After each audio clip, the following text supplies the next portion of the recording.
Eu queria começar a falar disso falando do meu irmão. Meu irmão odeia uma coisa chamada aprender a aprender. Ele acha ridícula essa história. Que ele acha que não existe isso. Quer aprender. Aprender a aprender é aprender. Então, para que isso de aprender a aprender? Mas, na prática, esse é o mundo que a gente vive. Porque é o mundo onde os meus filhos, por exemplo, mais da metade dos empregos que vão estar disponíveis para eles são empregos que não existem ainda, de coisas que nem sequer existem. Então, assim, nesse mundo é muito mais importante que a gente aprenda rápido do que a gente esteja pronto. E isso foi uma mudança de paradigma muito grande, da gente ser um profissional formado, eu estou pronto, para um mundo que eu tenho que aprender o tempo inteiro e passar a minha vida inteira aprendendo. Isso é uma mudança de paradigma. E para isso eu queria contar uma historinha de meu querido Vini, que está ali, que agora é um homem, mas ele era uma criança de uns 8 anos. Um dia ele chegou para mim para perguntar: pai, vamos aprender Photoshop? Eu disse: que massa, vamos aprender uma coisa juntos. Muito legal. Eu fui fazer o quê? Pegar um manual, ler do começo até o fim, e esse menino abriu um vídeo do YouTube, não gostou, viu o outro, abriu 3.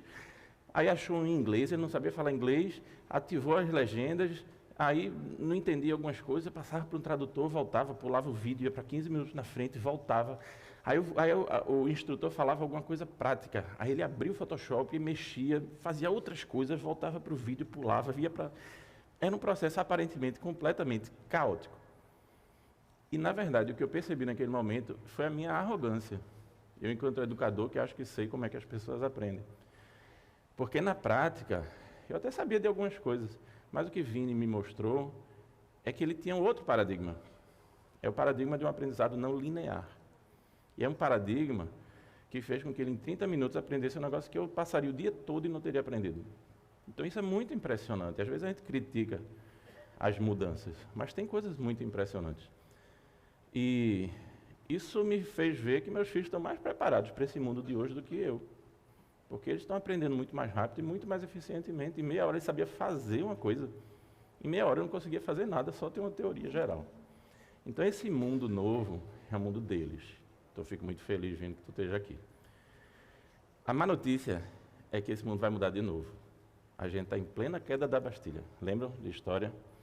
Mudou uma era, mudou a idade moderna, contemporânea. A gente está nessa queda da Bastilha. Ela se chama inteligência artificial. Ela vai mudar a educação e vai mudar a sociedade. Essa mudança ocorreu várias vezes. Quando a gente inventou a escrita, que legal, eu não preciso decorar tudo, posso escrever, registro. A gente inventou uma forma de imprimir livro, posso difundir para todo mundo. Isso foi evoluindo, evoluindo até chegar à internet, coisas assim. Com a internet eu tenho tudo que é informação, não só de livro, e eu, além de tudo, eu consigo achar rápido. Não é que nem uma biblioteca com 200 mil obras que eu tenho que passar uma vida procurando. Eu acho o que eu quiser. Isso foi uma mudança muito radical. E isso fez uma mudança muito profunda na educação e na sociedade, que é a sociedade que a gente vive nesse momento. Então, assim, na prática, nós já somos ciborgues. Somos metade orgânicos e metade digitais. A nossa memória já é digital. Boa parte da nossa memória é uma memória secundária. Eu não preciso lembrar de tudo. Eu abro o meu telefone, pesquiso alguma coisa no Google e vou achar a informação. Eu não preciso dessa memória. Minha memória já está expandida. A memória de todo mundo aqui está expandida ao acesso de um celular. E não é à toa que essas mudanças provocaram uma mudança muito profunda na educação. A educação era muito conteudista, precisa saber o conteúdo, precisa entender, decorar fatos, decorar um monte de coisas, saber se você sabe já. O importante não é saber se você sabe já. O importante é que você seja capaz de aprender e desenvolver suas habilidades e suas competências no tempo suficiente. É isso que a educação está mudando. É um shift muito claro para tudo que é aprendizado ativo. Fico muito feliz que o pessoal do César esteja aqui. Cursino, parabéns para o aprendizado ativo do César. Então, é normal que a gente esteja dando esse shift do conhecimento para habilidades e skills, para coisas mais práticas. É isso que é meio que a educação de hoje. Mas isso vai mudar ainda mais.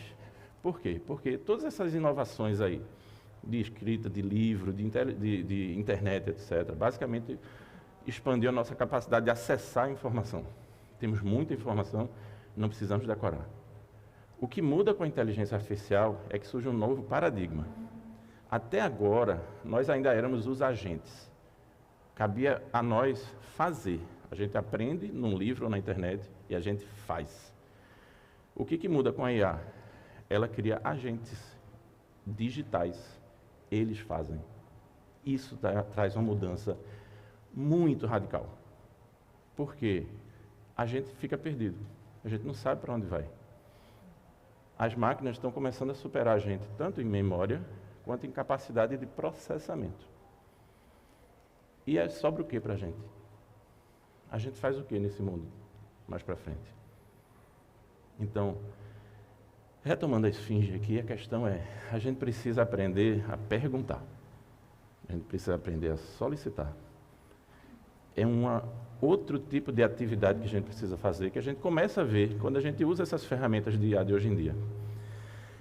E o meu ponto aqui é que a gente está fazendo as perguntas erradas. A gente está acostumando a perguntar coisa do tipo, a gente vai permitir o ChatGPT em sala de aula? A gente quer saber como é que a IA está afetando a educação.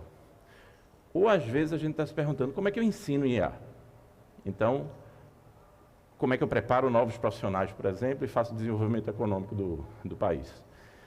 Mas a pergunta essencial é, o que é a educação num mundo novo, que é um mundo em tempos de IA? Esse mundo vai ser diferente. Então, a pergunta essencial é, que educação é essa? Que sociedade é essa? E a gente fica muito perdido quando a gente não tem arquétipos, a gente não tem modelos, não tem paradigmas. E aí a gente está em busca de analogias. Muito legal que esteja o poder público aqui, minha querida Isabela está aqui. A analogia principal disso é a analogia de um líder, no fim das contas. É uma pessoa que não faz mais sua atividade core, ele vai coordenar um conjunto de pessoas. Porque agora todo mundo tem um monte de ajudante. O ChatGPT é um ajudante para você. Todos esses sistemas são ajudantes. Você tem que saber ser o líder de todos esses ajudantes. Você tem que coordenar todo mundo num esforço comum. E aí tem várias analogias de líder. Líder não é só o chefe político, nem é o chefe de empresa. Eu acho que tem uma frase muito legal que eu lembro do começo da faculdade, que a princípio era de Bill Gates, que ele dizia, o meu segredo é me cercar de pessoas mais inteligentes do que eu. Na prática, a gente está exatamente nesse mundo Bill Gates. A gente está cercado de agentes mais inteligentes do que a gente. Ele se chama ChatGPT, Gemini e todos esses. E eu acho que a gente tem outras analogias de líderes que a gente pode usar. A gente tem, por exemplo, um diretor. Deixa eu falar o que é um diretor. Qualquer líder está buscando articular um esforço coordenado em prol de um bem comum. É isso que vai ser a gente fazer atividades no futuro pelo andar da carruagem. Então, até vou voltar aqui para... Então, essa analogia do diretor é dizer o seguinte, o mundo original, que todo mundo nasce pronto, é como eu vim para cá, nesse palco. Eu estou no papel de mim mesmo. O mundo mudou para um papel que eu posso aprender a desempenhar qualquer papel, ou seja, é como se eu mudasse de eu ser o meu próprio personagem, para eu ser um ator que pode fazer qualquer personagem. Esse é o mundo que a gente vive hoje. Somos atores que podemos mudar de papel ao longo da vida, certo? O que a sociedade e o mundo está migrando é um mundo onde a gente deixa de ser ator e vira o diretor da peça. O diretor da peça tem um papel muito diferente, são competências muito diferentes. E são normalmente competências de liderança, que exigem capacidades humanas, exigem soft skills. Aninha preparando para você. E eu acho que isso é muito importante, essa nossa capacidade de coordenar. Mas ainda sobra uma pergunta, quem é que escreve essa peça? Essa peça sempre vai caber a nós, a escrita da peça, porque é aí onde está o propósito. Que peça é essa que a gente quer empreender? Essa é a coisa central. Então você vai ter um exército de ajudantes para você, mas o propósito é seu, continua seu.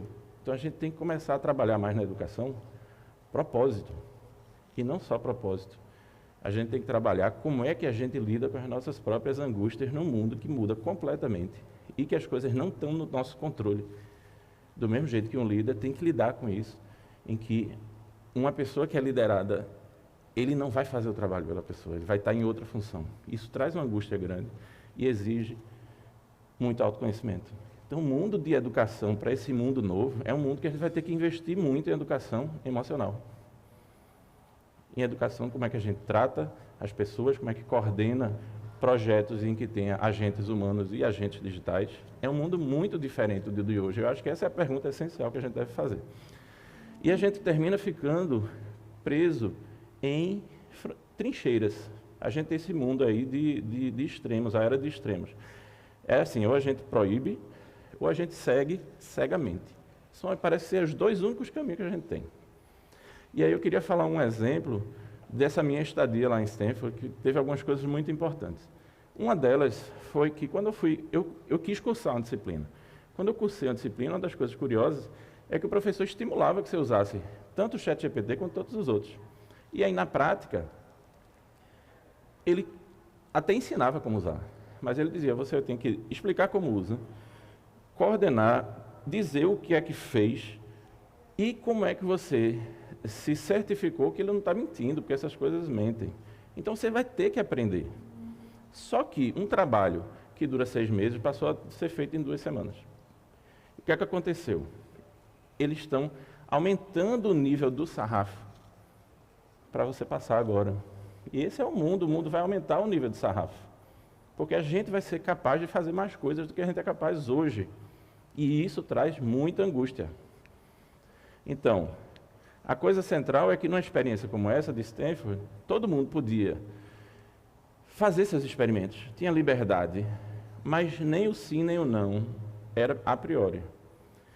A gente, ao longo do tempo, aprendia as coisas que deviam ser coibidas e as coisas que deviam ser estimuladas. Por quê? Porque a gente permitiu explorar. Porque a gente, basicamente, entendeu que a gente tem que saber menos sobre a educação, para a gente estar mais aberto para coisas novas. E essa lógica de que a gente tem que ser mais agnóstico para a gente experimentar, acompanhar, medir os resultados e evoluir, é basicamente uma coisa muito antiga. Ela se chama ciência. E é isso que a gente precisa fazer. Qual é o desafio real que a gente está hoje, nesse momento, de IA com a educação? É que, do ponto de vista individual, o risco da gente é muito alto. Eu e a mãe dos meus filhos, a gente toma decisões sobre a educação deles. Isso tem impactos. E eu sei que esses impactos podem ser positivos e podem ser negativos. Então, do ponto de vista pessoal, é muito doloroso você querer arriscar, porque você quer que todo mundo arrisque primeiro e depois você siga. A questão é que, coletivamente, se todo mundo fizer isso, a gente está ferrado. Como sociedade, a gente não evolui e outras sociedades vão passar à frente. Porque isso é meio que uma tendência irreversível. É o que aconteceu com Stanford. Ela vira referência porque ela permite experimentar. Então, a minha provocação aqui é que a gente precisa permitir a experimentação. A gente precisa de políticas públicas que estimulem a experimentação. Não é permitir ser permissivo, mas também não é proibir de qualquer jeito. Porque no Brasil, a gente termina tendo uma fatia muito pequena das políticas públicas que são baseadas em evidência.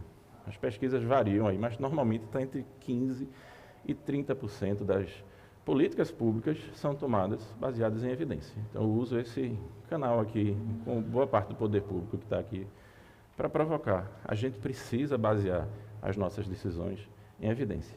Senão, a gente corre o risco de ficar um país onde as evidências aparecem só no karaokê. Muito obrigado.